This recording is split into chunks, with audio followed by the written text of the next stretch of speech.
জানেন কি প্রভু জগন্নাথ দেব কেন একাদশীতে ভক্তদের ভাত খাওয়ান? একাদশীতে সবচেয়ে ভয়ঙ্কর পাপ অন্নে লুকিয়ে থাকে, তাই একাদশী ব্রত পালন করা হয়। এই দিন ভাত খাওয়া পোকামাকড় ও পাপ খাওয়ার সমান হয়, কিন্তু পুরীর জগন্নাথ মন্দিরে বিশেষ করে একাদশীতে ভাত খাওয়া হয়।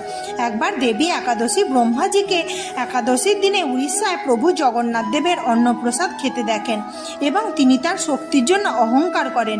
তখন প্রভু জগন্নাথ দেব স্বয়ং প্রকট হয়ে ঘোষণা করেছিলেন যে আজ থেকে আমার মহাপ্রসাদে একাদশী বা অন্য কোনো ব্রত বা তিথির কোনো নিয়ম প্রযোজ্য হবে না।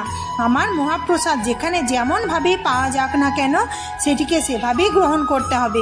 সেই দিন থেকে পুরীর জগন্নাথ মন্দিরে একাদশী হোক বা অন্য যে কোনো ব্রত হোক, জগন্নাথ দেবের প্রসাদে কোনো ব্রত বা তিথির প্রভাব পড়ে না।